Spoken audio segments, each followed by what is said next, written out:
Hey, everybody, welcome to the New World Pictures podcast commentary on adventures and babysitting. I'm Ryan. With me here is Mark Welcome, everybody. and Erica. Without my glasses, I'm blind. And we are so fortunate to have with us the writer of this movie, David Simkins. Thank you for joining us for this commentary. Thank you for inviting me. This is wonderful. I haven't seen this movie in quite a while, and watched it again today just to get a little refresher. Yeah, this I got to say, this opening sequence, this was Linda Obst and Deborah Hill's demand that we have this opening section here, which I thought was a great idea because it just really sets Chris's character up in a really fun way. They're the producers of the movie. This is the first Obst Hill production that they did together, and there's a lot of firsts in this movie that we're going to talk about throughout this commentary. But yes, first, let's talk about Elizabeth Shue, because this is her first lead role in a movie. She had been in Karate Kid, but this is her first lead role. How did she get cast, David? Karate Kid and a TV series that I've just forgotten the name of it, set in the 1960s, where she played the daughter of Craig T. Nelson, who was an Air Force pilot. Okay. So those of you who want to IMDb that, feel free. But it's funny. So I'd written the script in '86. And 1986, I was working at New World Pictures, hence the connection. And I'd spec'd it out, and I gave it to a friend of mine to read. And he said, who'd be great in this? And I said, who? And he said, Elizabeth Shue. And I said, who's that? And because I didn't know. And he informed me and explained, and I was, oh my gosh, yes. And so, so cool. Lisa, on the first day we had auditions on the Disney lot, because Disney had picked this up after Paramount put it into turnaround after a year of development. Because they wanted Molly Ringwald, right? Oh yeah, you know this. We talked about this. Yeah, they wanted Molly Ringwald. She passed. She was sort of over the John Hughes of it all, and I was very much on the tail end of the John Hughes cycle, I think, which is what this movie was trying to capitalize on. The script was at the time, and Bradley Whitford. Funny Bradley Whitford story. Not his debut. He started in a thriller called Doorman, released in 1985-86. But this character looks like he's prepping for a later appearance in Billy Madison with this character. This was our first day of shooting. This was our first day in Toronto. Just behind Bradley there. I'm sitting there, Deborah, Stacy, Linda, we're all in what's called Video Village. Stacy Scher, who's the Stacy Scher, yes. She was an intern working for Linda and Deborah, and it was a friend of mine, another friend of mine, who gave Stacy the script, and Stacy had it covered. She was at Paramount. Stacy had it covered, and it came back with a positive review, and so they called me in for a meeting, and here we are talking about it.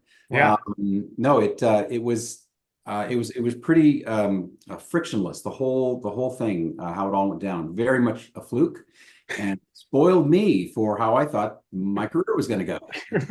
Right, but you were saying Elizabeth Shue came. She was recommended, but she came in. There was a huge casting of it was huge. It was huge. She was the second one in the door, I believe, and the moment she left, we all looked at each other and went, "We're done." We have found our Chris, and Jeffrey Kassenberg very quickly said, no, you're not done. You're going to New York, you're going to Chicago, you're going to have a big casting session, and you're going to do all this stuff. And we did, and they did. And at the end of the day, it was still Lisa. And so, yeah, she got the gig. And she's perfect in this. Penelope Ann Miller, this is not her first film either. She had appeared in the 1986 soccer drama Hot Shot, starring Pele. And she would go on from this. She'd be on the Broadway revival of Our Town, where she won the Tony. So yeah, that was the first thing I ever saw her in. And I love the line in this where she says, "He's the only thing that ever happened to you." That is such a perfect line that sets like where Chris is in her life. You know, totally. Yeah, I'm envious of her glasses in this too, because I very much wore glasses that looked almost exactly like that. They were that big. Way thicker prescription for sure, but mine were very handsome brown color, so not the stylish purple that she has. I think we all had glasses like that. You'll see me in a little bit. I have a little cameo, and I'm wearing my glasses, and they're also round and turtle shell lens like that. Now, this is Toronto that we're in right here, because this is shot first in Toronto, starting January 7th, 1987. They started shooting in Toronto before they moved in late January, February to Chicago and end in Los Angeles as well. Yep. Now you were a production executive, development executive at New World Pictures. Development executive, working with writers and budgets and basically just shepherding projects, through the mill. I had gotten into the habit of going down the hall and pitching ideas to my bosses and saying, hey, what about this? What about that? And occasionally got some writers assigned. And this was an idea I pitched down the hall, and they passed. And I thought, I don't know. I think this is okay. I think this is an okay idea. So I spec'd it. It took about 4 weeks to write, I think, just the first draft. And that's the one that went out. Again, to Paramount, and got to Stacey Sher's desk. I went to Disney first. No, I'm sorry. I'm all backwards. It went to Paramount first. Yes. So the Thor thing, where was that? Where did that come from? The Thor thing was in the original draft. The Sarah character had a crush on Dan Rabbit, the newsman. And she was going to be a journalist. And so in the first draft, she was all the way into this sort of journalistic fever, and she caught something on the news that was going to play in Act 3. And so through the development process over the course of the year, we changed her obsession to Thor. Here comes that awkward line that I was uncomfortable with at the time, and yet here we are. But Brad's a bit of a jerk, and he grows up a little bit in this. So yep, we all make mistakes when we're young. Yeah, I know. And she's she defends him well. I think defends Thor well. But we started off wanting Spider-Man. Marvel wouldn't give it to us, and so they went through their pile of C, D, E level superheroes. This is before Marvel was Marvel, by the way. Sure. I mean, it was still Marvel, but it isn't the Marvel we know now. They were in some serious trouble, I think, financially back then, or had been, and so they offered us Thor, and we accepted. Which, interestingly enough, Marvel Entertainment at that point was owned by New World Pictures. They bought they bought Marvel Entertainment in 1986. So it's kind of funny, another connection there. Well, also Corman had done the Fantastic Four movie. So, that was in the 90s. Okay. That was in 94, I believe. Yeah, I've never seen it. Oh, you've never seen it? I've never seen it. Oh, it's a delight. It's a delight. But Thor is definitely an interesting one. It's funny that it would come to it. Of course, here we have Keith Coogan. He had already had a steady career in TV, including a stint on The Waltons. He's, of course, the grandson of another child actor, Jackie Coogan, from Charles Chaplin's The Kid. But Coogan was just starting to use that name, that is Keith, because he was normally billed as Keith Mitchell. And following his grandfather's death in 1984, he started using that last name. Also, playing his sister, Sarah, is Maya Bruton, who had appeared in Back to the Future, playing the younger sister of Leah Thompson, and therefore Michael J. Fox's aunt. And she told the Toronto Star in February 1987, she said, I didn't get to meet Michael J. Fox, but he looked nice, but he was kind of short for me. She shrugs. That's funny. So, the wisdom of children here. These are all practical sets. They found a house in Toronto. I think it's actually the house that she drove up to. This is all, I wasn't there this day, but yeah, this is all practical. It's all in Toronto. It's still there and still looks very much the same. I just looked it up on Google Maps today. So it's, oh, wow. Yeah. Wow. Yeah. I'm going to put a bid in. I don't know if it's on the market. So originally in the first draft, this was actually Brad's story. He was the central figure. And it was all about his sort of, coming to terms with unrequited love and worshiping his babysitter or his sister's babysitter. And through the development process, thankfully, Deborah, Linda, and Stacy pushed the story more into Chris's sphere. which I think was a much better call. Just because to sort of ground the story from the babysitter's point of view made a lot more sense because of what's going to be happening. And her sort of, odd logic dealing with everything. There's a scene in the car with Joe Gipp where she's telling them to stop eating chocolate and fasten their seatbelts and anyway.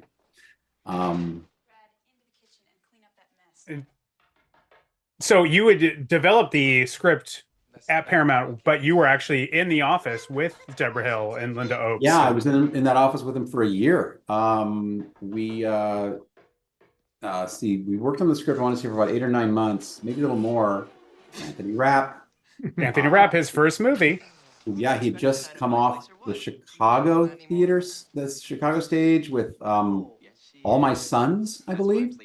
I want to say that he had done that with Ed Harris. I might be wrong about that, but yeah, they auditioned him in Chicago and grabbed him there. And he would routine with Christopher Columbus on the film adaptation of Rent. That's exactly right. That's right. What are we talking about? A very cold breast there, by the way. Which it really does make you feel like a part. Okay, it does set it in the Midwest when you really can see that steam coming out. Yeah, that was it. By the way, also shooting in Toronto in 1987, 3 Men and a Baby was shot there in Toronto in the spring from a script by Jim Cruikshank and James Orr, who wrote Breaking All the Rules, which was distributed by New World Pictures. So, but a lot of stuff being shot in Toronto at around this time. Yeah, a lot of New World connections. Hello. Okay, I got to tell a quick story here. So my dad, when we were filming, my mom and dad came up to visit. We're all in Toronto. We're staying in the Sutton Place Hotel. My dad was with me one evening when we were watching dailies, and there were these dailies, and of Brenda stuck in this bus station. And when this guy in the background pulls the gun, they had about, 3 minutes of that guy just doing this. My dad, I thought he was going to die. He was laughing so hard. It's a really good because he used to watch me make movies in high school and shit. And he was like, sorry, can we swear? Oh, sure, of course. And he was like, are you sure you want to do this? Is there a career in this for you? And, elbowing dad and saying, Dad, what? By the way, this is all shot in a bus station. It's the Toronto Coach Terminal, which is still there in Toronto. It's all been redone on the inside, but the staircase that's there is exactly the same. So you're saying the phone booth is not there anymore? The phone booth has been removed, I believe. Okay. The phone booth, we brought the phone booth in. What I really loved was on the chairs, they had these little TVs that all bus stations used to have. Yeah. And when I was at college in Iowa, University of Iowa, I would take the bus back and forth from there to Indiana. And in the Chicago bus station, those TVs were there. Just amazed me. Put a quarter in and watch TV. Right. Yeah, which you'll see that a little bit later when we get back to the bus station. Right. As I said, a lot that guy, your dad's favorite. So that's when you asked him, did you see me? And he goes, that guy in the bus station. God, that guy's funny. Why wasn't he a bigger part? But we said a lot of firsts in this movie. Of course, this is the first for Christopher Columbus, who we've been talking about already. His directorial debut after writing Gremlins, The Goonies, Young Sherlock Holmes, and 2 drafts of Indiana Jones and the Last Crusade. It was not called that at the time. Right. Before looking for his first script, and he read through, he said 100 scripts before deciding on this one. Wow. So we had interviewed Richard Benjamin came in. Jan de Bont came in before Twisters. Before Twister, I should say. He came in. Chris came in, and it was very much a meeting of the minds when he arrived. And we'll get to it in a little bit, but when we got the green light and we were doing the production rewrite, Chris had said to me, I guess I'm getting to it now, but Chris had said to me that he really wanted to explore Chicago blues as the kids are lost in Chicago with the soundtrack, needle drops, etc. His wife was originally from Chicago, right? Exactly, Monica Devereaux. Yeah, who pops up in this movie later on? She does indeed. Yeah. Speaking of popping up, Here comes this guy. But no, Chris had said to me that he wanted a scene where the kids run into a blues bar and they have to sing a song, and I didn't understand how that worked in sort of a chase film, that they just stop and sing. And he said, just work on it and let me see the pages. And so about a week later, he says, you got the pages? And I said, no, I don't. I'm stuck. I really don't know. I don't know how to make this story just halt so they can sing a song unless it's like some kind of house rule that you can't leave the stage or something. And I said it facetiously. And as soon as I said it, Chris looked at me and he said, it's a house rule. That's exactly it. And he walked away and I went, oh, okay. And so that's how the scene worked, which was one of those stories, one of those experiences of just getting out of your own way, you know? Yeah. I couldn't quite make it work, And then we just figured it out because it was all in the universe of what this was about. So it kind of made sense. Did you set the whole movie in Chicago initially? Yeah, it was all Chicago based. I grew up in South Bend, Indiana, so I knew Chicago really well. Yeah, we got 2 Hoosiers on this commentary. Oh, really? Who's the other? Ah, yay. Where are you from? Lawrenceburg, southeastern Indiana. We've never heard of Lawrenceburg. Oh, I'm not surprised. It is a very small town. Yes. But yeah, two Hoosiers here. So you would set it in Chicago probably because that's the big city, right? It's John Hughesian. Right. But yeah, it felt like you could sort of go from the idea in development with this was Wizard of Oz a little bit, that you're leaving home and you're going to the Emerald City, and so we wanted to contrast these suburban kids. Somewhat sheltered young suburban kids with big city stuff, and so that suburbs of Chicago made a lot of sense. Right. Yeah. My wife says that she loves this movie because it's the perfect mixture of Ferris Bueller's Day Off and The Goonies all wrapped together, and that's her encapsulation of it. And I know as a commentary, it's always great to talk about a scene that already passed.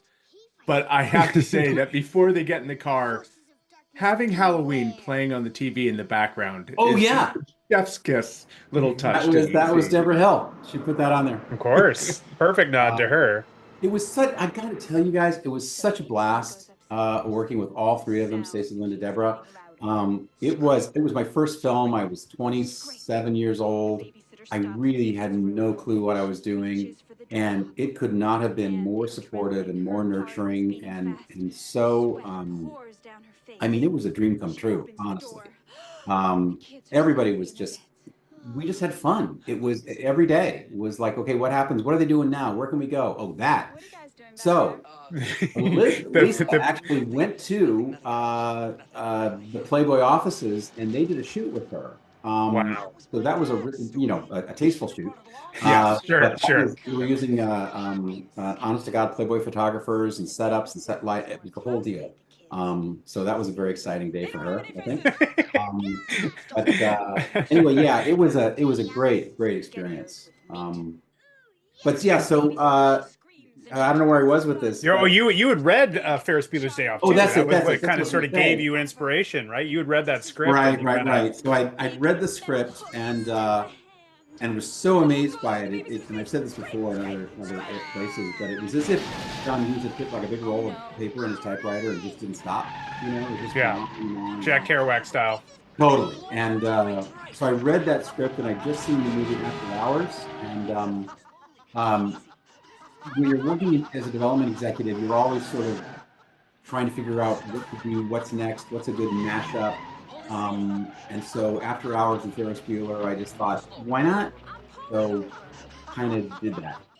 Yeah. Hope nobody after me for saying that. This, by the way, here is on the Dan Ryan Expressway in Chicago, southbound at exit 51G between Monroe and Madison. I was there that night. I was standing off to the side. There you go. I was going to say Todd Hollowell, who was our art director, who then went on to work for Ron Howard and did great stuff on Apollo 13. And he was our second unit director on this. So all the car stuff, all the chasey stuff, that's all Todd shooting that. That was a fun night watching those dailies because some of that stuff was scary. We're being pulled in the car behind Yeah. another truck, or yeah, okay. Well, the second unit stuff being when you're outside the car watching the car drive and the tow truck stuff, you're going to see the tow truck come around the corner with a car on the back outside Pruitt's house where his wife is having an affair. But yeah, all very wild. Were you were there for obviously part of the shoot because your cameo is coming up, but so you were there in Toronto and Chicago, and Yeah. I mean at all phases of it? Not all phases. I've been there for, I want to say, for the first week or two of shooting. And then I came back to LA, and I wasn't back for maybe a week or two when Linda called and said, "We need you on set." And I said, "Why?" And she said, "Because we just want the writer on the set. Things are coming up. We have to make adjustments, and we just want you here." And I was like, "Okay." So I got on a plane and flew back up, and oh, that's great. That's great. What a rare treat too. It was, I gotta tell you, amazing. I mean, watching Chris work, watching Rick Waite, the cinematographer, work, watching the kids work. Yeah, this was fun. I mean, it's got to be tough to light too, because even though you're off the side of the freeway, like, how do you get everything so well lit? And I mean, there's a lot going on here, and he gets a lot. There are a lot of matte shots, partly of shots of Chicago, partly shots of Toronto, with the skyline of Chicago sort of superimposed in. But still, tough to light all that and get that all to match as well as he does. He does a great job. So this is Tom Noonan? No, this is John Ford Noonan. This is Tom Noonan's brother. His brother, who was in Manhunter and Monster Squad. Right. He was a theater actor and a playwright. And John Ford Noonan had written the play, A Couple of White Chicks Sitting Around. Yep, correct. It's a two-hander play. Yeah. Right. So that was he sort of remained mostly in theater. He did do some movie roles, but mostly he did. Where did the inspiration for the hook hand come from? It was the first draft. So there's the story in the earlier scene where she's talking about, the monster and the hook and the hand and all that kind of stuff. And so honestly, as I was writing this, I was sort of channeling John Hughes, and I got to that story and I went, okay, so now what happens is they have a flat tire. Oh, okay, there's no spare. Oh, okay, so a tow truck pulls up. Oh, let's give the guy a hook. Only because it was just, honestly, it was free association as I was working all this out, and it made me laugh. Really, I don't know if that is a good thing to say. Laughing at my own jokes, that's never a good thing. When you're writing a script, though, you're an audience of one. So, I mean, it helps to try to entertain yourself there. This was written on a PC clone using a word processing program called WordStar, which no one will remember. But it was horrible. A black screen, amber text. The top 2/3 of the screen were menu items, and the bottom third was like your actual text. And there was no screenplay format, so it was all tab, tab, tab. One night, I want to say it was like week 3, I guess. I was in the middle of writing it, and the computer crashed, and I lost about 12 hours worth of work. And there's a filing cabinet, probably not in LA anymore, but there's a filing cabinet that has a huge a huge dent in it. When I kicked it, it was about 2 a.m. I wrote at night, and that was a bad night. But it helped because I just rewrote it, and I think it came out better. But yeah, frustrating. And a real marvel the kids of this age. When I show them my word processor I used to write everything in college, it is a screen this big. Yeah, I know. They're like, oh my God. And here we are doing this. I mean, wonders never cease. So this is second unit. This is Todd Hollowell shooting this. This is actual, so this is... We're shooting in Chicago. We're going to end up at his house, which is in Toronto. Yes, that's true. So we do a lot of flipping back and forth, which is interesting too, because so can you explain a little bit about the Canada location to shoot in? Toronto was offering great tax credits at the time, and it was, and it still is, a very popular place to shoot. And, sure. But a lot of the top of the line people are Americans, and there's a lot of Americans in the cast. There's not many that are so a lot of times when you go to Canada, you have to employ some above the line people that are from Canada, or at least like all the smaller parts have to be all cast in Canada. And that's not quite the case with this. We do have, I want to say, Dr. Nukbang in the hospital. Correct. Yeah. He is Canadian, and I can't remember who else. I think the mom. The parents. This is the stuff that was, this was like watching dailies on this was really cool. Lolita Davidovich, who's listed as Lolita David, but she's from Canada. But still, like a lot of like moving the cast from Toronto to Chicago and so on. It's an unusual, even at that time when you were going to shoot up in Canada. Yeah, the bulk. I want to say the bulk of this was like, I want to say 8 weeks in Toronto and 2 weeks in Chicago.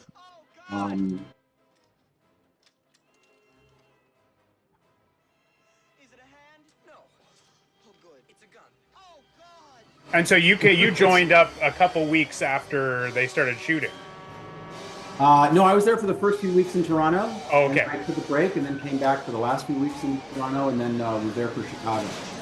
I was there for this. I was there this night, so I got to get all this stuff put down. This was a long night, man. And that was your first of many of the jockey statues being knocked over in Chris Columbus movies. Yeah. No, he put that in there. He wanted that there. Great call, Mark. That's so that true. That was him. Yeah, he does really love that move. Loves that move. I watched Heartbreak Hotel today. I don't think it happened in that. So that's what he follows this up with. You might want to give it another watch. He shoots the gun. Yes, I don't know how closely I watched it. That window break there? Yeah.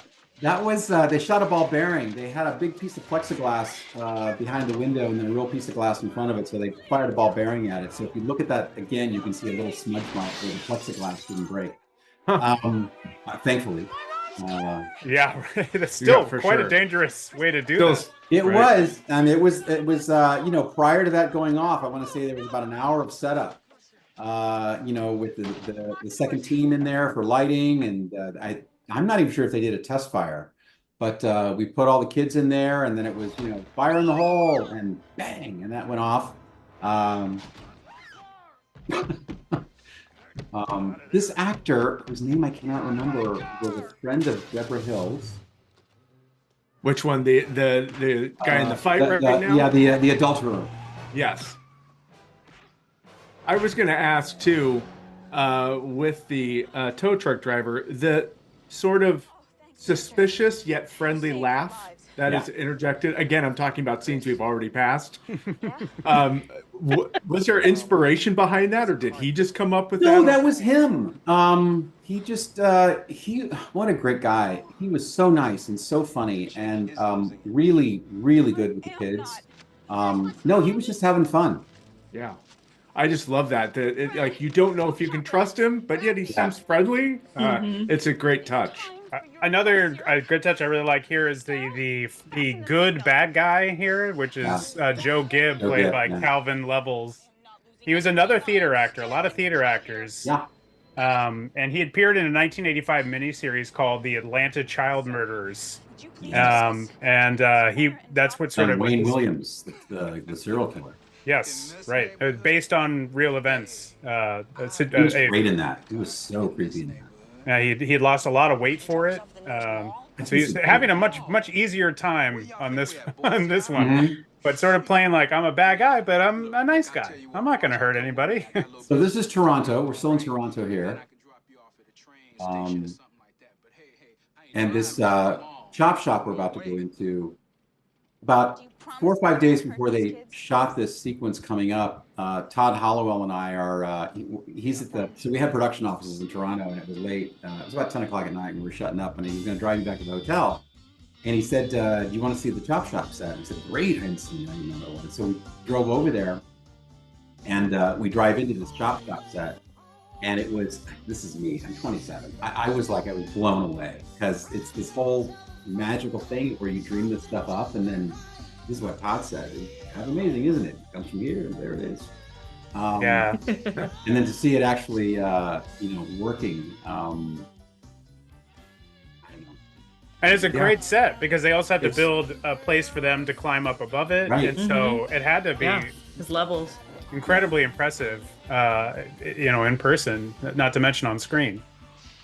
We wanted this to feel like they were entering hell. They were entering a whole other world. Right. And that was the whole point, as with each sort of episodic adventure, they're going into places and seeing things and doing things that, look at them, that they wouldn't be seeing or doing. Mark, are you okay? Is this a difficult scene for you to watch, Mark? Them dismantling these cars? Or... No, because they're doing it gently, at least in that one scene. That's okay. But I think, David, to your point, that shot of the three kids looking so shocked staring out the window, I mean, that's done throughout the movie and these different moments that they go into. It's a whole new world for them, and that's really what makes it fascinating as they navigate the evening. We have another bad guy entering the fold here. The ironically named Ronald Canada, who plays Graydon here. He's an American actor who briefly appeared in New World's Heart, which we covered on our podcast. He was also in the TV movie Nick Fury, Agent of S.H.I.E.L.D. and the 1996 John Sayles film Lone Star, where he's quite good. He's quite good actor in this too, but very good in that. He's also the second West Wing actor so far. He played Undersecretary of State Ted Barrow on the series. But I think he's the last West Wing actor that we see. I ran into Ron, I want to say I was on a show, and I don't know this guy. Yes. John Chandler is the actor. He's playing Bleak, I believe is the name of the gangster. Yeah. Who appeared in 1975's Capote, which Roger Corman produced, and also 1977's Shadow of Shakara, which was released by New World Video. Prior to this, you mean Capone or Capote? I'm sorry, Capone. Yes, I actually wrote Capote, and I meant Capone. But boy, if he's in Capote, like that, what kismet that would be. He had also been prior to this in 1983's The Triumphs of a Man Called Horace, which was produced by Sandy Howard Productions, where you worked briefly. Yes, and associate produced by Donald Borchers, who is the guy who brought you to New World Pictures. Exactly right. I was going to say that I ran into Ron on a show that I was working on. I think he was guesting, and I reintroduced myself. He remembered me after I, said, hey, and we were talking about babysitting. And this was some years after the movie had come and gone, but it had an enormous life on video cassette, on VHS. It was rented like forever for, kids and babysitting nights and whatever parties. But there was a few years there where the residuals were coming in on that for me, and they were kind of substantial. It was a nice payday. And Ron said to me, "Adventures in Babysitting, the gift that keeps on giving." I was happy as well. Everybody would sign it. We could take it to a notary. Well, I think now the only place that's streaming it is Disney Plus, and it's cut from this version. It is. They changed some words here and there. All right, you guys go on home. Clear out here. Well, it was released by, Touchstone Pictures. Right. And which is how we got the two F words, the two F bombs. Right. Which they were setting up as their place to have, adult movies that were sort of off-brand. And they were, because they got a bunch of financing for Silver Screen Partners. Yep.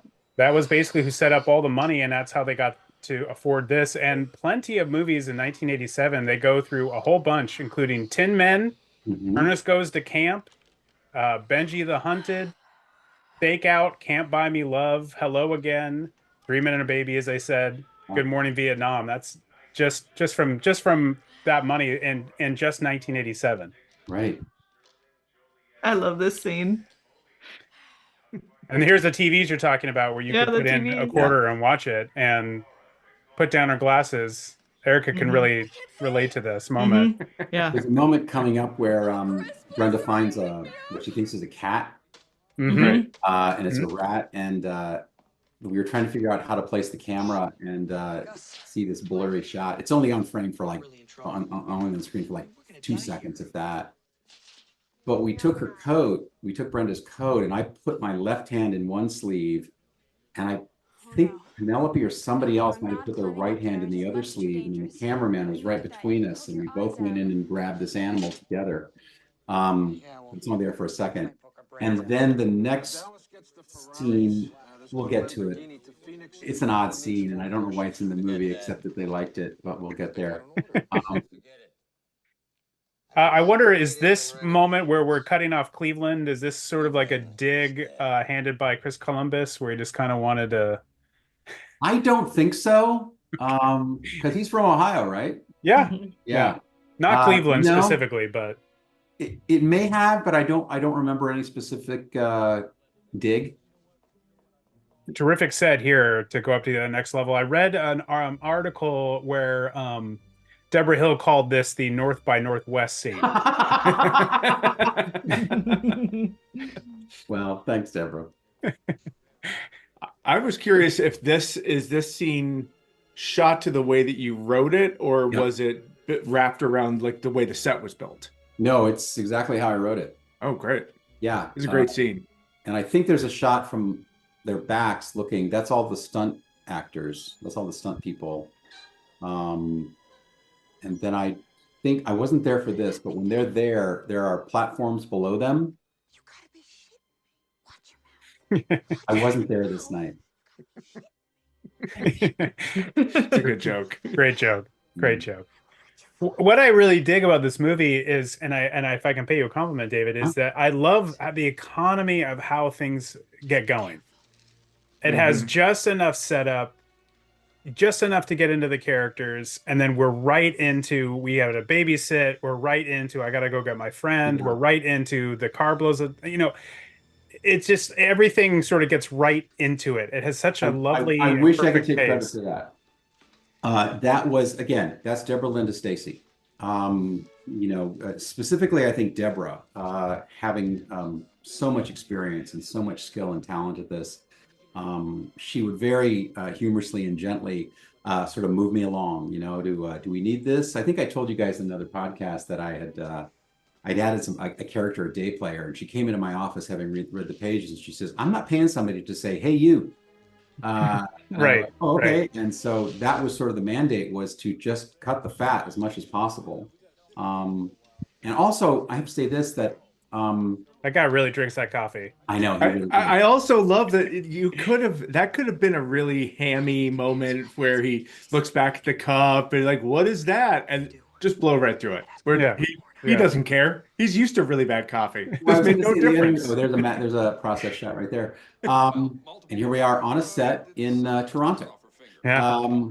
But I was going to say the editor is Fred Steinkamp. And I think his son as well co-edited with him, but they were working with Chris quite a bit. Oh, and we had, I should say this, we had tons of storyboards done by Tom Southwell.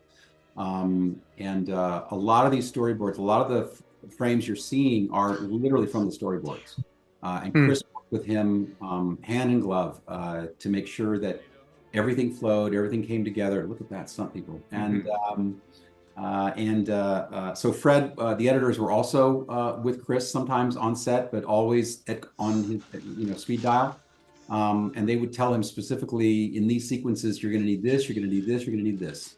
And he would get it. So there were so many people, like old hands, coming in to just help us youngsters kind of figure this out and hopefully not embarrass ourselves.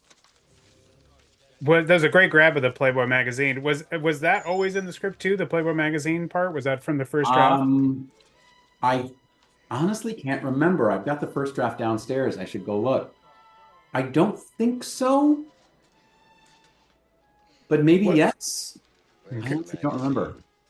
It feels like a real, very real detail. Like everybody seemed to know. Either you knew or you were the one whose dad had Playboys at home. Oh yeah, my dad in the sock drawer. That's where he kept his. Yeah, it just felt like it's such a very real detail. Yeah. And back then, Playboys were like a tractor beam for 13 and 14-year-old boys. Oh yeah, for sure. But I only read the articles. That's right. Right, of course. Well, you have that joke in there too, where he reads where it's coming up. Where Ronald, here, where you just said before, he had it up in the office because he was reading an article. It's a great little bit. I think it's interesting though, when they realize that the kids are gone and then they decide to chase them. The whole idea is they've written this entire plan for the Yes. that's on the Playboy, but it only gets inserted in this quick VO that if you don't catch it, I know. you really have no understanding of why I they're know. chasing the kids so hard. It was one of those things that we went around and around on while we were developing it in the office there, and because we knew we needed a MacGuffin, and they needed to be chasing something. I kind of think the Playboy Boys came up in development now that we talk about it, because we needed to have these guys chase them. And so why was it? Well, let's put the important information in the Playboy. Okay. So yeah, you're right. It's a if you're not paying attention, it goes by fast. Right. I used to see John Chandler, right? Yep. In old westerns, like playing villain. Oh my God! And so when we cast him, I could not have been more thrilled. You should see him in Capote. He's just terrific. Okay. I'll look for that. I won't find it, but I'll look for it. You got to look really hard, but he captures that real steely gaze that Capote had. He's really good. He captures his essence. It's really something. Funny story about this alley. So the art department, not Hollowell, the art department dressed this alley with all these cans and junk and stuff, and then they went away and they came back the next day, because we were shooting the next day. Somebody had cleaned the alley. Oh, Toronto sanitation department come in and completely cleaned that thing, and they had to redress it like in an hour. They said that happened quite a bit, because Toronto, they had to keep guards around because they would set the streets to look like Chicago. They put garbage everywhere, and they had to have people guard it so that Toronto, the city municipal employees wouldn't come by and clean it up. And that's the real club. But it's the real club. So the outside of the club, at least once they leave, that's Toronto. The inside here is in Chicago. It's actually it's in Berwyn, Illinois, at Fitzgerald's. The Silver Dollar Club is in Toronto. And you were talking early about how this was a scene that Chris Columbus sort of told you to do, and I found a quote from him in The Plain Dealer, June 1987, where he talks about working with you, and he says, "We never got argumentative working together. We reached a point where we agreed what would work in the film. I would construct a scene, and he would go write it. It's the same way I worked with Spielberg on Goonies." And I felt like you had told us that about how he kind of told you to do this, and it just crystallized that moment. It did.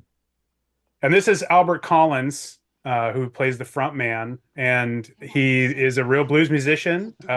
He had just won a Grammy for the album Showdown, which he did with Robert Cray and Johnny Copeland. And he got a Grammy nomination for his own album in 1986 called Cold Snap. And he had just appeared on The Late Show with David Letterman prior to this. He was having quite a 1987. But this is the only movie he has ever appeared in, because he passes away in 1993. Yeah.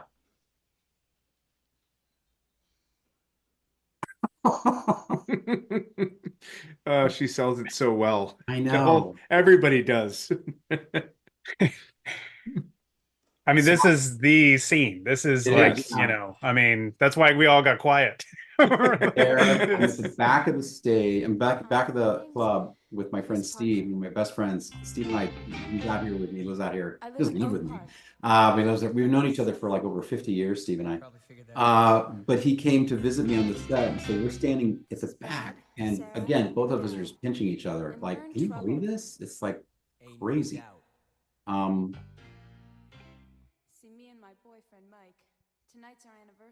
If you are curious if this is Toronto or Chicago, you can always tell if there's an old style sign that's in the back. You know you're in Chicago. So you could be in Milwaukee, to be fair. To be fair. But they didn't seem to embrace it the same way Chicago did. I was gonna say I didn't write the lyrics to this. I wish I would have. I would have made a little more money. But I don't. It's in the credits. I don't know who wrote this, but it's an excellent song. Because they pre-recorded this song, so you were here for this scene being shot, but the whole song had already been recorded, right? Yeah, and they had a blast too. I heard about it later, but yeah, they were in a recording booth or stage, and with real musicians and singing and belting, and they were having a blast that day. Did they have, and of course they had to play this back then all night long as they're shooting in this club, right? We had, I want to say it didn't get interminable because Chris, I want to say, had at least 3 cameras running. And this sequence, everybody on stage was shot out first. And so they did playback, I want to say 3 or 4 times, 3 cameras running at least. Each camera getting different spots. They move around a little bit. You'll see that same kind of setup in the frat house scene outside County. But yeah, they shot all the stage stuff out pretty quickly, and then they came around to shoot the audience with playback. Again, with 3 or 4 cameras.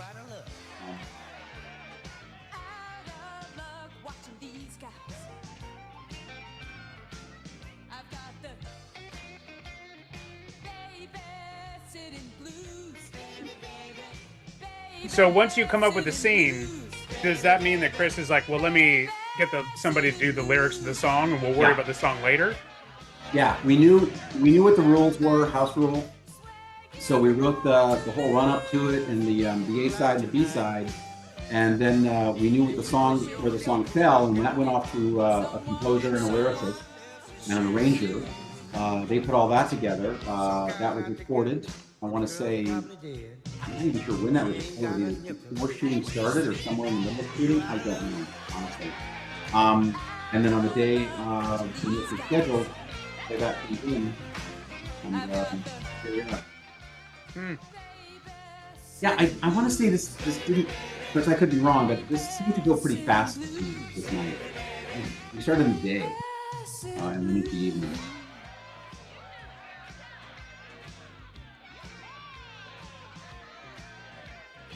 And so what inspired you to come up with the closer? Was that just to repeat the opening, basically, as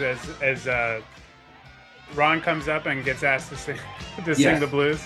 Yeah, we had to figure out a way to stall the guys. Otherwise, they would have just run out the door and chased the kids. Right.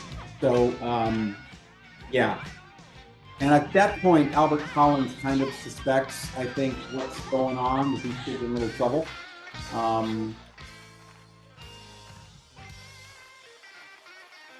So yeah, we just had Albert stop them so we could buy some time. So the kids could retailer. How did Albert Collins get involved? Do you know? I really don't know the answer to that. Somebody made a call. It might have been Robert Kraft, musician, and I think this is the same Robert Kraft. He was a pretty big deal. I met Robert Kraft in 1984 when I first started at New World. Came in for a meeting, and we just talked movie soundtracks for like 2 hours. And but I think this is the same Robert Kraft Associates building. That sign, by the way, that was the silver dollar sign. I thought that reminded me a lot of like the Green Mill sign in Chicago. Yeah. So it had like a lot. When I saw it, I was like, oh, that's right. Like it felt like Chicago, feels like Chicago almost, just in that it's so similar to it. And I thought maybe that's where the inspiration of that scene came from, even though the Green Mill doesn't have that big of a stage or anything. But I think that was our location manager. We just knew we needed some kind of, flashy nightclub, and that's a pretty big, at that time, a pretty big landmark in Toronto, in that part of town. We grabbed it. Here comes Monica Devereaux. That's right. Chris Columbus's wife coming up with an interesting cameo to give us. Yeah, playing a woman of the night. Now, writing this, it's your first screenplay, and of course, you were working as an executive at New World, and you were sort of feeling like you weren't sure if that was the road you really wanted to go down in life. And you had started, at Beyond Our Control when you were in high school, right, doing a monthly sketch comedy show. Weekly. Okay. I couldn't remember if it was weekly or monthly. And so was this? What did you bring from Beyond Our Control that you used for this script? I think what I brought most was a willingness to collaborate. What Beyond Our Control taught me, and I think almost everybody who went through it, was that these kinds of efforts are very much group efforts. and that you do depend on everyone around you to, help come up with ideas. It's the old improv thing of yes and. Nobody stands in the way of something except for me talking to Chris Columbus. I don't know how to do a blues bar scene. Anyway, so I think what that experience, 4 years of having a weekly deadline, with 35 other high school kids and 3 adult advisors, and we've got marks to hit. And we sold commercials to fund that show, sold local ads. But yeah, I think that's mostly what I brought to it. And so when I got into the environment in development with Deborah Linda Stacey, I was home. I just felt like this is the world I love, and no, here's that blurry shot. But yeah, I think that was it. This, by the way, I from the Toronto Star, animal wrangler Vic Phelps informed us that this is the named pork chop. That's the rat.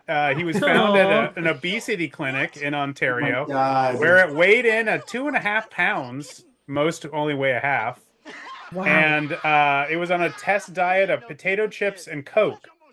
And he transformed it into gray with the same hair color, rinse shade used by a former girlfriend. And that's how he got it to look the way it did. I've never known that story. Thank you so much. You are welcome. You are welcome. We're going the bad guys. We're going to be running to the L, and of course, this is at 150 North Wacker. That's where they are here. This is where they got that line in there where you said they wanted to erase it, but now it has another family cameo. Yes. Yeah, because the guy here yelling at them, that is Deborah Hill's dad, Frank. Deborah Hill's dad. Yeah. Who gets to have a couple more lines. So we didn't just give him one. We gave him that was the way to. And then we have the Rainbow Coalition. There he is, Frank Hill there. Yeah, that was him.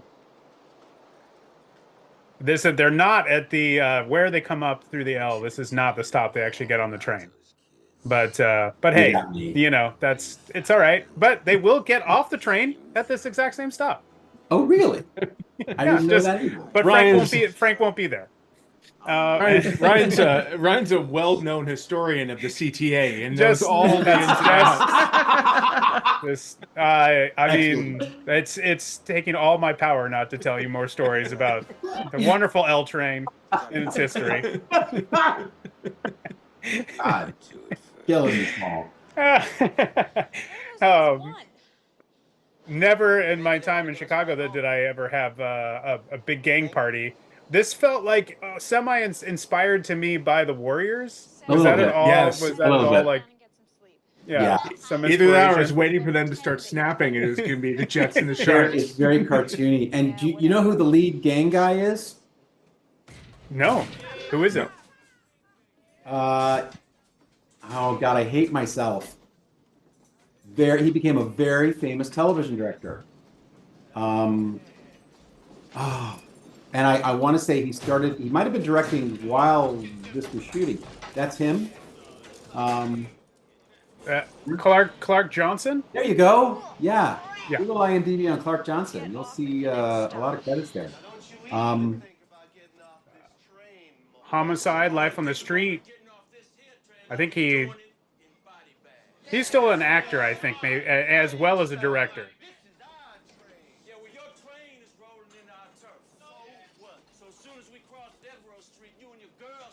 So I was standing in the lobby of the theater in Westwood, and it was a Friday night or Saturday night. I've gone to the theater to see the audience reaction to the film, and I was standing in the back, and Usher, this young man, came up to me, and this scene was on. He said, "That's so not real. That's not how gangs are." And I was like, I know, but it's a movie. It's just, I don't know. And I think he knew from experience. Yeah. I've always thought of him when he comes up. Did he know you wrote the movie? No. And you didn't offer that information, or? I did not. I think he was just sharing his outrage. Yeah, sure. This isn't normally how gang fights end as well, but No. from what I understand, I love that little fist pump that she gives him. Like she's like, "Well done," the way he's handling this situation. Now, again, it's another one of these. Every little bit moves us to the next scene. Yeah. Right. And so this now brings us to the hospital. Here's your F-bomb. You got your F-bomb in there. The second one. It's a twofer right there. Yeah, that's all you could get before it. This is the first PG-13 movie that Disney ever released. But it was, like you said, Ryan, it was efficient. They got them out of the way quickly. They go, yep, and here we are. If you need to cover up your kid's ears for a second, you could do it fast and move on. And here we are at a stop that doesn't exist. No such thing as University Hospital. That's right. And it is. You're right. It is the same set. You're right. Same location. Didn't realize that. And this hospital, of course, is not a hospital, but it's in Toronto. They just dressed up a building to look like a hospital. And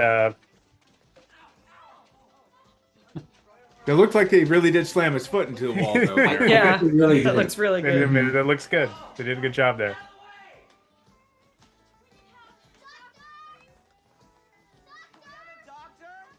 Now the doctor in this is fantastic in these couple scenes. So this is right before I got the call from Linda to come back up to Toronto. So I arrived on this day, and I'm there for the night they're shooting this. And this doctor, we could not stop laughing. It was because he does it so straight, and he looks so exhausted. Yeah, Right. I was going to ask if that was a lot of makeup or if he was just naturally. I mean, I'm sure there was some, but it might have been some, naturally but carrying it. I think that was the way they played it. So this scene right here, this wasn't supposed to be in the movie. Disney had said to us that they thought the film was going to come in short, so they wanted a couple extra scenes to be shot, and we couldn't think of where or when, what those scenes might be, and then we landed on the idea, okay, let's just shoot another Brenda scene in the bus station. This is not in the bus station. This is some other location that we found, and we sort of dressed it like the bus station. Yeah, there's no reason to believe that it's not. It looks the same. I wouldn't have known that. This is also a legitimate way that people could transfer money to one another. Yeah, I know. Sign over checks, but he actually would have gotten a good deal. He does look very tired. This actor's name is Sam Moses, and he was from Bangalore, India, but he was living in Canada. And he's in a bunch of movies, but only in brief roles. So, and he was in Ghostbusters. He actually, ironically, played a hot dog salesman in Ghostbusters. Did you have this like in the first draft, like right away? This sort of switcheroo with the No, this was through the development process. You mean them thinking that the other person is dead? Sorry. Yes, correct. This was development.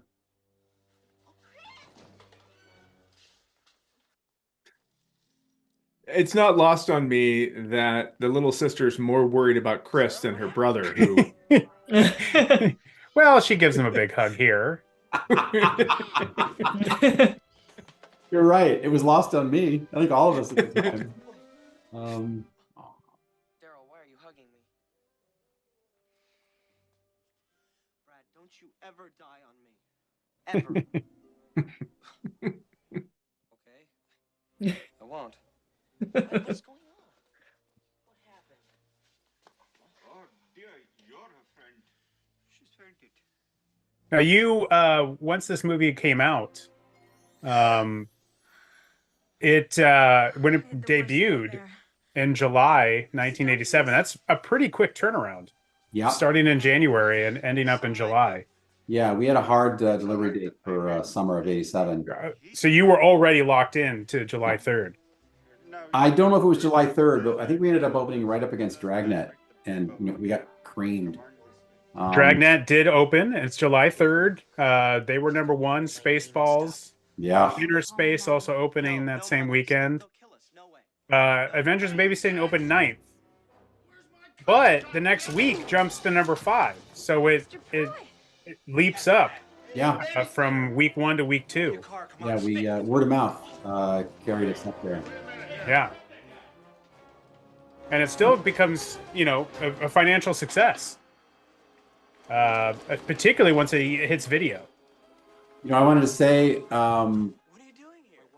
this is again one of those weird coincidences of fate, but the week this movie opened was the week of my 10-year high school reunion. So I got to go to my reunion with my movie playing down the street. Wow. Wow, that's cool. It was weird. Yeah. It was great.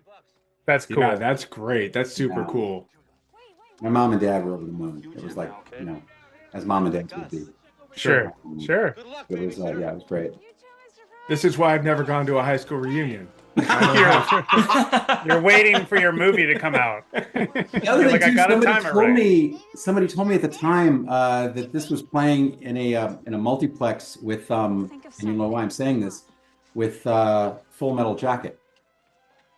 So someone could go to each movie and see Vincent D'Onofrio in 2 completely different roles. Right. Yeah. Just make it a Vincent night. Make it a D'Onofrio night, Yeah. Was there a story behind... I'm going to say something real quick. I want to point this out. So when they first run in here and we're hearing Southside Johnny play, there's a quick pan of the audience. There's a quick pan of, I should say, the students dancing. You will see Lisa Shue dancing in a black watch cap and sunglasses, center frame, coming right up. Hang on. There's Southside Johnny. There she is. Right there in the middle. Right there. So the deal was we'd shot all the principals out early. It was late as heck, but and then at the end of the night, turned the cameras around and shot Southside from a bunch of angles. And Lisa wanted to dance. She was like, I just please. And so she went to wardrobe and they threw that stuff on her and she went out and she danced for like the next 45 minutes while they played this stuff. And there's me on the left. Here we come, Simkins cameo. Here we go. There he is. Terrified. Really? Because you had performed, as we talked about in Beyond Our Control. Oh, so you were... dude, this was the big leagues. No. This was, you have a big camera in your face and you're with stars and you have a director and it's horrible, horrifying. 13 takes. There you go. Look at that. I mean, you got some compliments for your time on Beyond Our Control. You were quite the star. No. I know. I'm no more than anybody else, honestly. What I think what was going for me back then was I just kind of had that face that looked like a newsman's face or a host face or something. So I got a lot of those parts. Here it is. See, some good reactions here from you, David, right here. Coming up here. Some good eye work and reactions. Yeah, please, don't mention the eye work. I couldn't live that down. No, it's great. It's good. It's good. Eye work. It's work. Acting's reacting. Look at that. Back and forth. Good stuff. Because you never I can't look at it. You never, because you did not come out to LA to be an actor. We had asked you before because I was curious, having done sketch comedy for so long, and you were in high school, if you had dreams of performing, but you were kind of not into that, and you wanted to be a director. I did. Here's the thing. I loved acting when I was acting with friends, and I've done community theater and summer stock, and it's a blast. And but when it's real, I don't have that. I didn't want it enough. Sure. So I was really just taking up space if I was going to do that. And what I really did enjoy. I must be hallucinating. Is anybody else here talking penis? Can't believe we got away with that one. Speaking of penises, do you know how the Playboy unabashed dictionary defines oral gratification? Hard to do with a mouthful of popcorn. Yes. I know we're doing blowjob jokes in a kids movie. Yeah, released by Disney. Go figure. But yeah, that was Lolita Davidovich right there. There she is. Yeah. George By the way, Newbern. right here, this is George Newbern. He got a lot of attention. right before this for an ABC Sunday night movie called Double Switch. And he got a lot of fan mail, and he got all of a sudden a lot of teen attention. And so he got brought into this movie. I don't know if that was by Disney or if he was also auditioning for this, or I don't know. Again, one of the nicest guys. But he's more known for having appeared in the Father of the Bride movies. That's where most people will know him. Also, there's no way that you could have that quiet of a conversation when a band's playing right behind you. It's just, that's definitely not going to happen. What do you mean? It's like a movie or something? What are you talking about, Mark? Yeah. Me and that guy that was complaining about how gangs really interact. We should go out for coffee. Right. Was that you, Mark? Did you do that? Were you that guy that David talked to in the theater? You might have been. I've never been. I didn't do the frat thing in college, but I did. If you have a frat party and you have a band, my God, I should. Maybe I really deny myself something. This is a good move. This is a good scene. This was, I think, improv on the night. That was not in the script. Yeah, that's cute. I like that part. Especially a band that's Southside Johnny. I believe there's a song from Southside Johnny that ends up in Home Alone. So Chris Columbus was a fan. Well, he was on. I want to say from the very get-go with frat party discussions, he was adamant about getting Southside Johnny. That was an early conversation. So yeah, fan. Yeah. And also, Chris is a huge Springsteen fan, and Southside Johnny, the tone, it's a bit kind of the same. Yeah. And so, was this also just a house that you were shooting in? Was it a set? This was a legit. I want to say it was a legit frat house. This was on a campus. In Toronto. This is Lolita Davidovich, as we said, Canadian actor. Yep. And her career would really take off in 1989 with Blaze. Yes. Where she met her husband, Ron Shelton, the director. Right. Paul Newman was in that, right? Yep, correct. Yeah. And she would appear in Raising Cain and JFK and Leap of Faith and a bunch of other ones. Yeah. Become a lot of stuff in the 90s. Again, I just saw her in that. I thought she also made a cameo in Capote, but I don't know. Don't quote me on that. I could be wrong. I'll have to check my sources. It's got such an incredible cast that they pop up in almost everything. You know. Oh, poor Brad. He's heartbroken. She's out of your league, dude. Yeah, dude. Yeah. That's the thing. It has these kind of real, like, you know, it has a lot of those moments of like a whole movie that John Hughes would construct a movie on, but it's got all these little moments in there, like, you know, dating the guy that you don't realize is bad for you because you've just never dated anyone else. Right. Having a crush on somebody who's just not going to return it. It's just not going to happen. Like all those little moments that you know, have happened to so many of us, you know. Making out with a girl at a frat party who's much older than you. That didn't happen to me, but apparently that happens. Me either. But even getting the money for picking up the car, and it's only $45, you're still short. Like that, it's a nice touch that it's not everything just falls into place magically. Well, you know, again, setup and payoff. They're short because they have to have that scene with Thor. Right.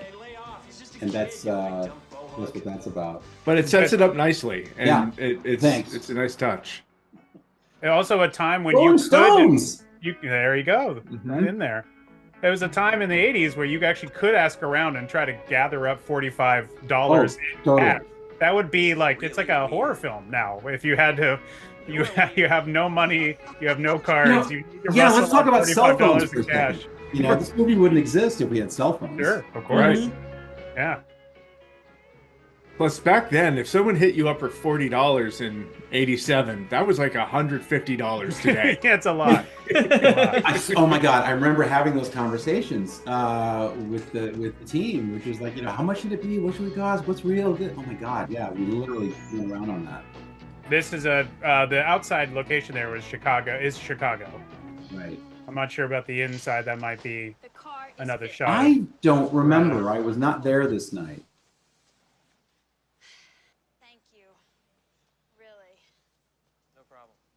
Okay, so Another situation where you talk about cell phones would ruin it.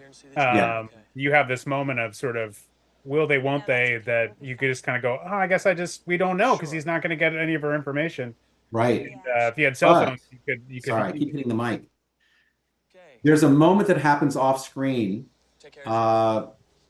Sarah has left her skates in his car, or one of her skates with her address on it. Now that wasn't scripted, and that happened because our script supervisor, Sue.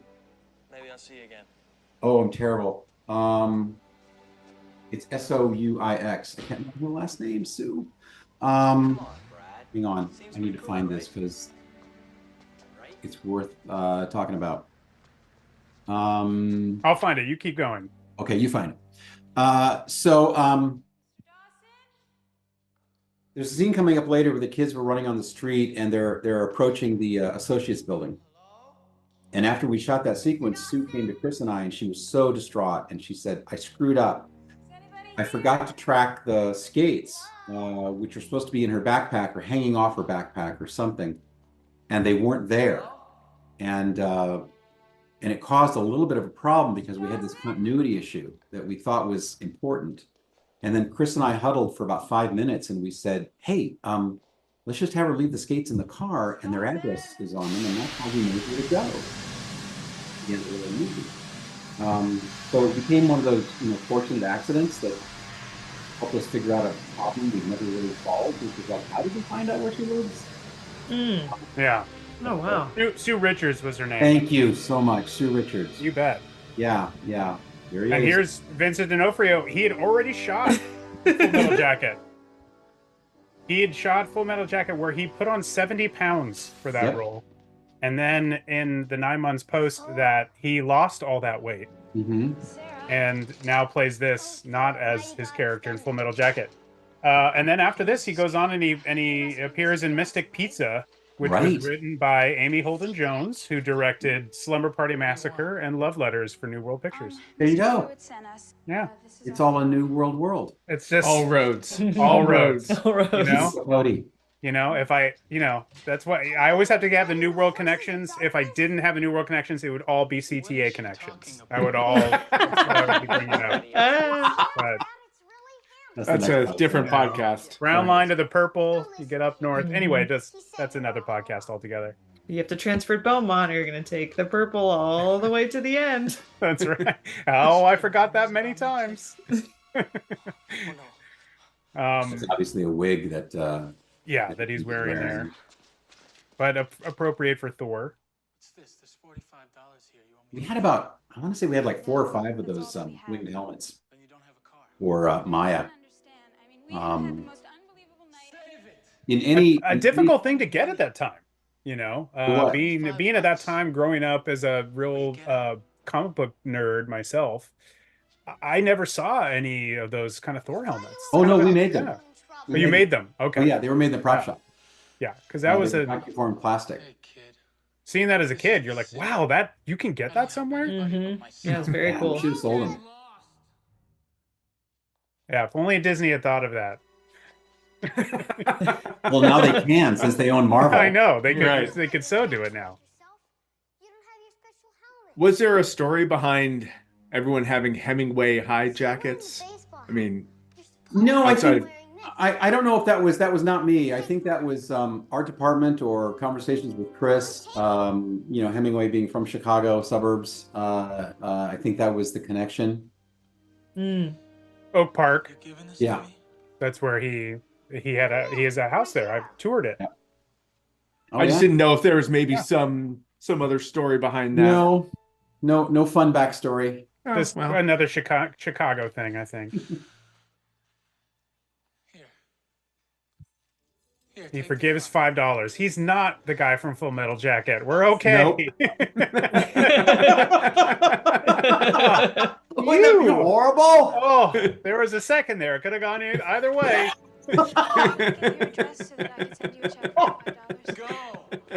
Phew. Okay, but now he's kicking him out. Okay, he is kind of that guy.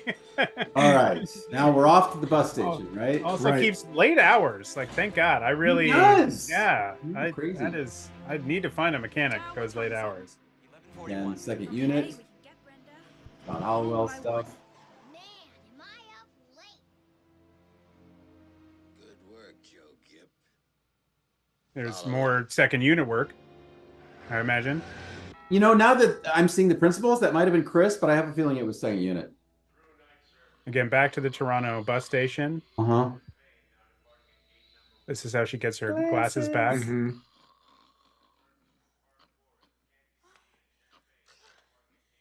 God. It's a fun world to explore, the bus station, like how all the different No, characters. it's not. Well, you know, everyone's got a king. Once. I got dropped off at the Chicago bus station once, and I had to buy a ticket to go home to Indiana. I didn't have enough money, and I didn't know what to do. And my friend who dropped me off from the suburbs had to drive all the way back out to give me like $10. So here's a horrible story I'm going to tell on myself. Oh, okay. Go on. Oh, I was just about to There's a ask. moment Hey, David, coming can up- you tell a horrible story about yourself? Oh my God. There's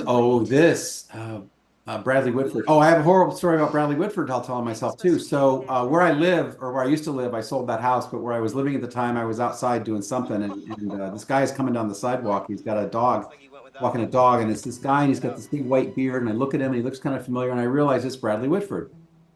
He was a neighbor at the time. We'd never met. But as he walks by, I wanted to say, "Hey, Brad, me, babysitting, you, so cool," you know, and I was just all like flummoxed. And what I ended up yelling was, "Bradley Whitford!" And he turns around and looks at me like I was crazy. And he just kind of gave me a half smile and hustled off with his dog. And I was just mortified. Like, Bradley Whitford! Anyway.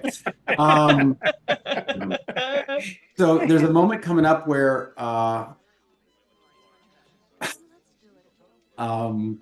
the kids are looking for Sarah on the sidewalk outside of a toy store, I believe. Mm-hmm.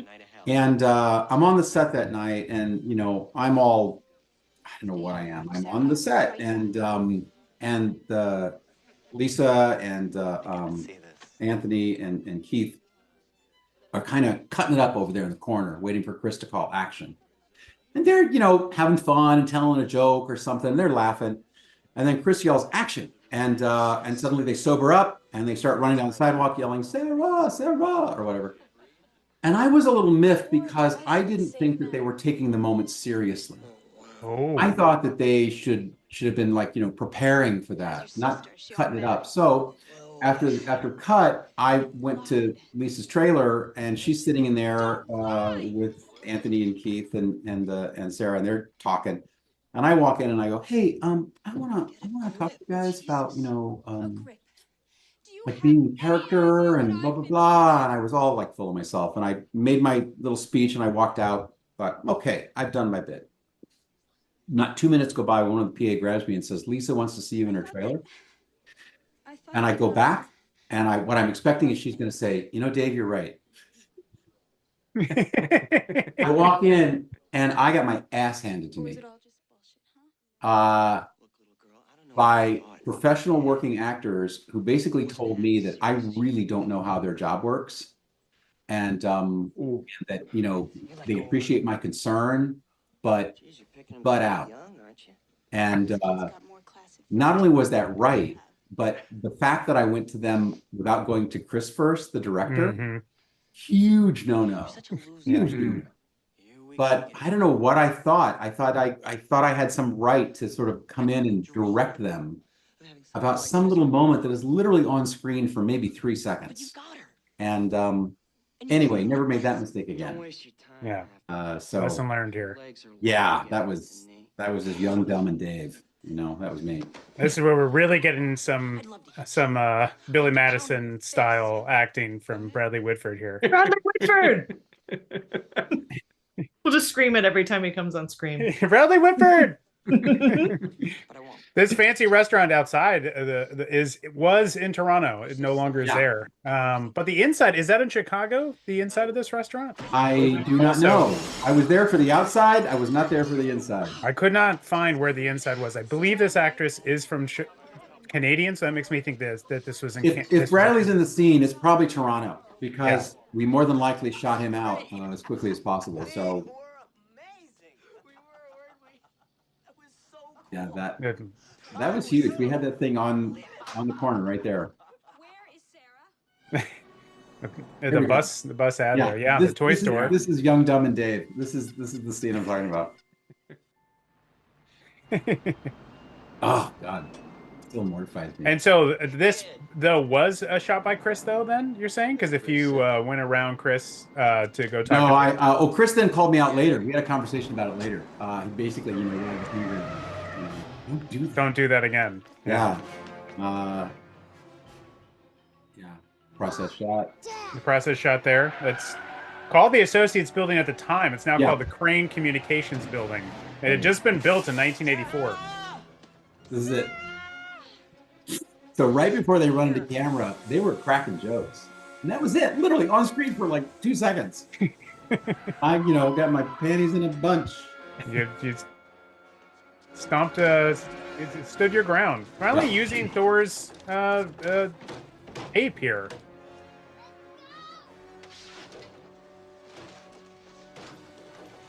Hey, you kids. Yep, another guy. Well, we got to punch him. So that's a stunt man. So we got that, right? So the only reason Sarah was eating a chocolate bar a couple scenes ago was because we needed to figure out a way. This is so dumb. We needed to figure out a way for the kids to know which button she pressed on the elevator. Right. So she leaves a chocolate fingerprint. I never thought twice of it. I thought, oh yeah, no, that makes sense. Get it Yeah, chocolate in the These movie. are things you think about. It's like, so how do they know? How do they know which the thing? How can we? Oh, let's give her a chocolate candy bar, and she leaves the chocolate smudge. Yeah, it works. Even having Mjolnir, Thor's hammer, Yes. also a tricky thing to get at that point in time. Again, handmade by the props Yeah. department. Yeah. Ryan assumes that all props are picked up at a Rite Aid down the street. Right. That's basically a prop department. It's just Off the nearest L yeah. Oh. As soon as you get off of DeSalle, you just get down there off the stop, and it's there. So this set and the party set were the same set redressed. Oh, really? Yeah, we didn't build 2 sloping windows.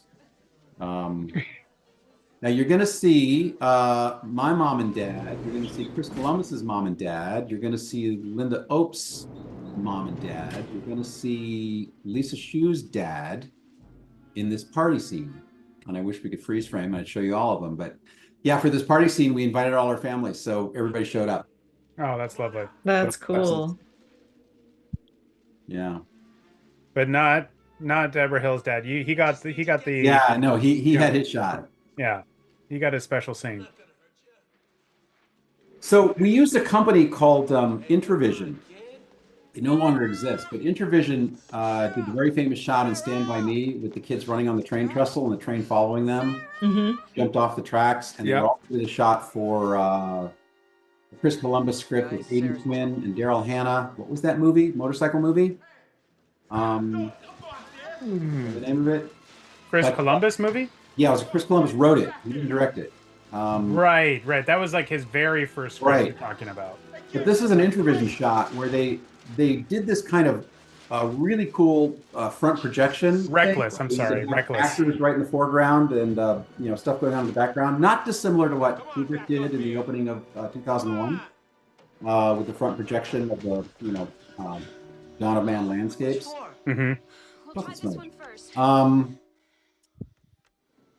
So yeah, this is Intravision as well. So that little piece of the roof is just in the back of the stage, and then they've got this camera system set up where all these things are being combined. So you're not doing like second, third generation process shots. It was this really cool system. It didn't last very long, and they only did a few movies that I know of. And then technology moved on. It's very effective. Mhm. And It is. by the way, Reckless is the name of that movie. Thank you. Reckless. Um, Yes. Very effective. I very terrified of heights, and this scene still kind of Yeah. Mhm. makes me get a little palm sweaty. Mhm. It's still very, very effective. Also, shout out to Michael Kamen here and his score because also Yes. Oh my excellent. gosh, yes. Yeah, great score in general, but Yeah. it's so great I don't know if you in those noticed it, moments. but in the Pruitt scenes, okay, wait, a lot of families here.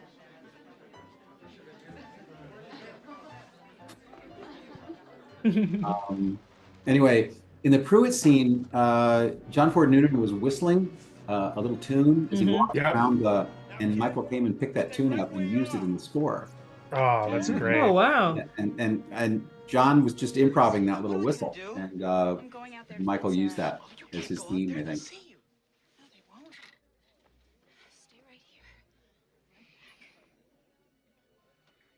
All the furs. Fur Yeah. was such a big Yeah. thing in the All right, 80s. let's see if I can spot some. That guy right there, Lisa's dad, center frame. That was Lisa's dad. That's Chris's mom, Chris Columbus, and Chris's dad right there on frame Okay. one. And that's fake dad. Yep.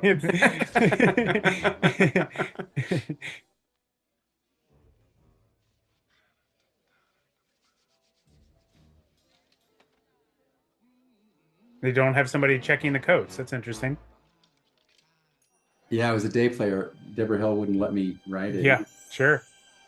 No, it's effective because then they can hide behind the coats. Good point. Excellent point. Loyola Law, class of '68.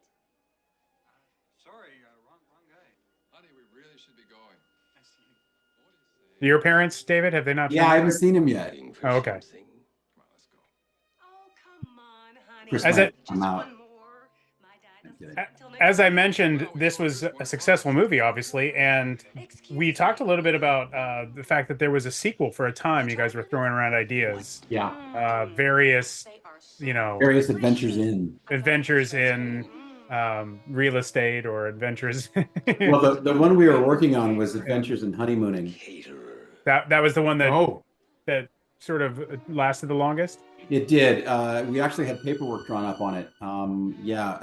We thought it was going to be our next gig. And then everybody, as things happen, we just kind of moved on. We wanted to keep the party going. Sure, sure. And then, time passes and people got other jobs. How far along did you get? Just an agreement, or did you get a We treatment got an together? agreement and we had started working on, I'm trying to think my folks are there. I think that was my mom who just walked by on the right. Yeah, we got an agreement and then we started having meetings and talking concepts. And then it got difficult because to actually have to think of something, it kind of brought us all back to, oh yeah, remember when we started this 2 years ago? That was hard. yeah. Right. So And then this was being turned into, after this, it was, when did they start to turn this into a TV show? Or they did shoot a pilot for it? Were Correct. you involved at all with Pilot. that? We did. That's a process shot. We did do a.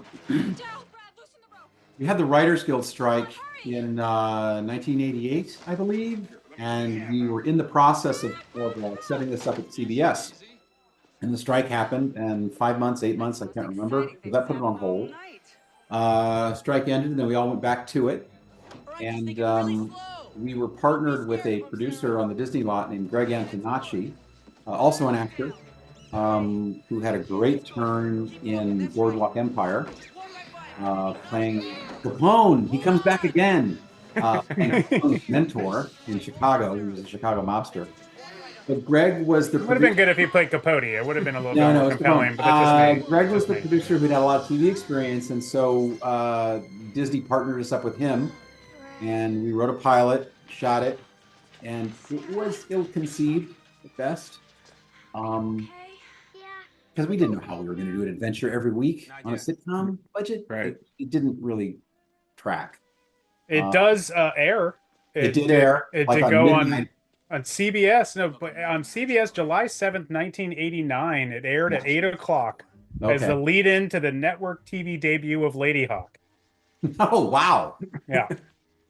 Yeah. And it was, the pilot was about Chris and the kids Mhm. and their friends being Brenda. held hostage in a convenience store robbery and Yeah. escaping, only to Yeah. become lost in the city's sewer system. Yeah, we had a live alligator on set for that.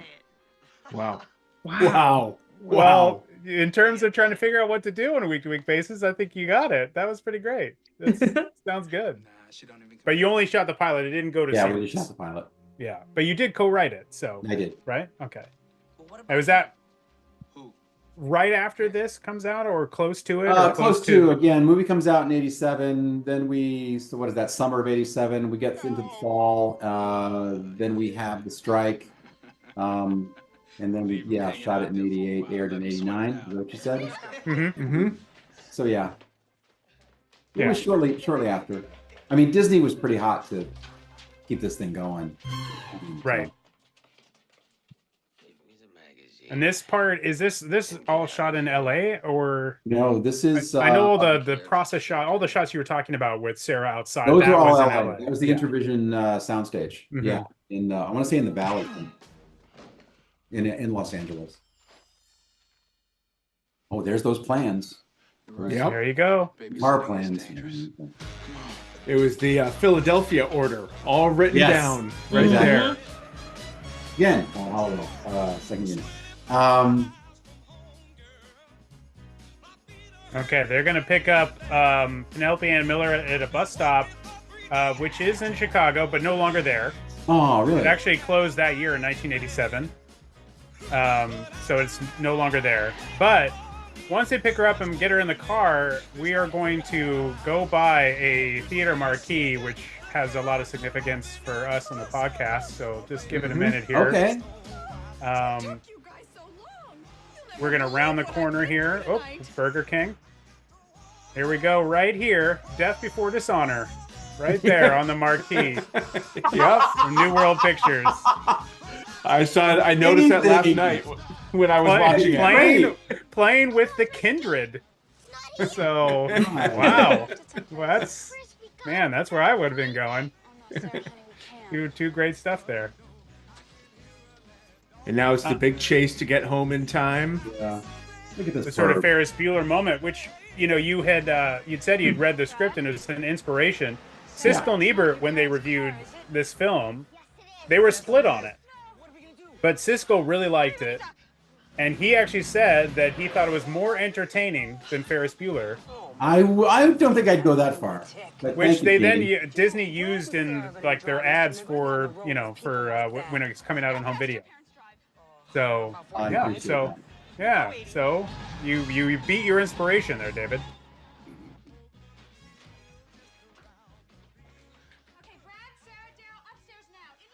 And Lisa does this move when she cleans the counter that always impressed me. She does that so fast. And So fast. Every time I clean my kitchen counter, I think of this. It's the thing that you just like those.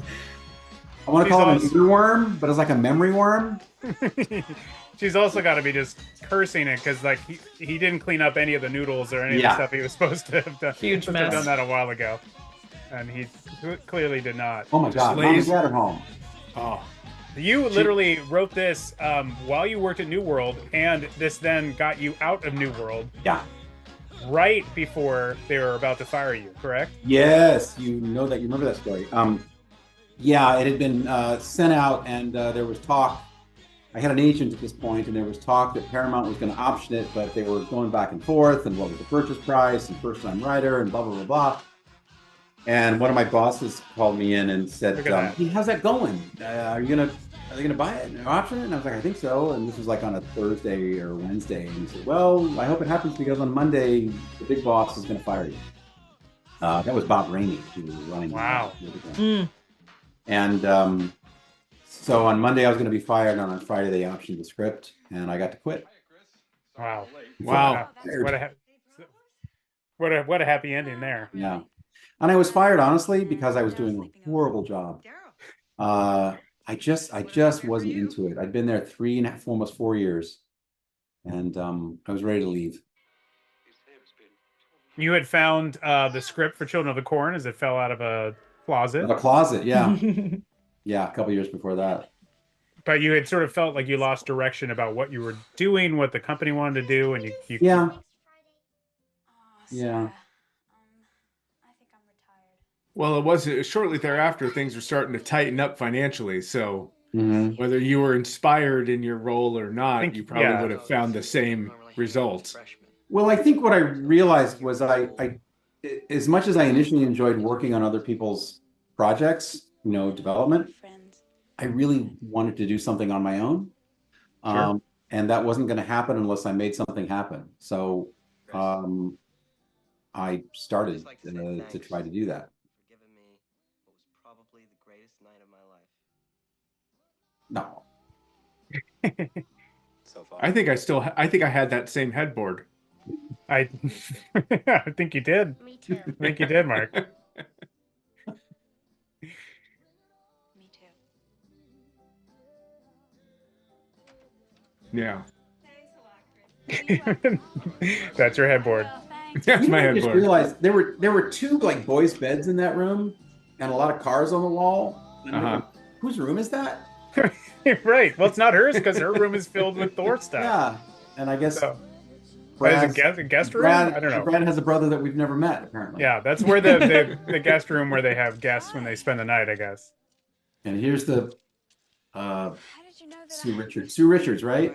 Yep, correct. Yeah. Her little oops came all the made way that from little thing New York to happen. return this? Tied it all back together. That Mhm. worked out. Perfectly.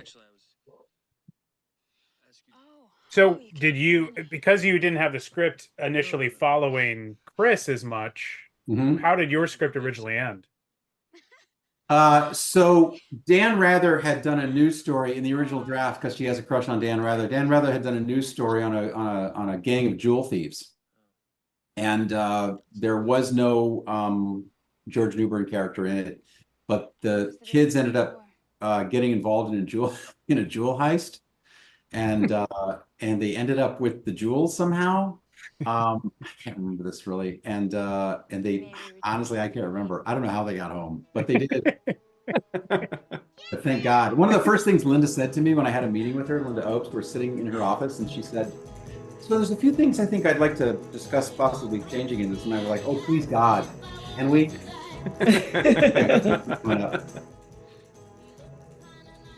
The ubiquitous late 80s freeze frame. I like that he smiles right before he starts. Yeah. Yeah. He's like, hey, oh well. So this is Jeffrey Kassinger. He kind of said in this meeting, he said, "So we're going to end on a freeze frame." And I went, "What?" He said, "Yeah." Like, okay. He said, "That's how the movie ends," which is fine. Well, David, thank you so much. Yes, thank you. This This is is it. great. Adventures in Babysitting. This is so fun. Thank you so much for doing this. We hope you guys Thank you. enjoyed this commentary. A classic film for so many of us growing up. And thank you guys so much for listening. Thank you, David, for being here. Happy to do it. Yes. Yes, thank you, David. This Talk was about Capote amazing. next time. I mean, we have to. We have to. I had to skip so many of my notes were about Capote. I got confused. David. Thank you so much.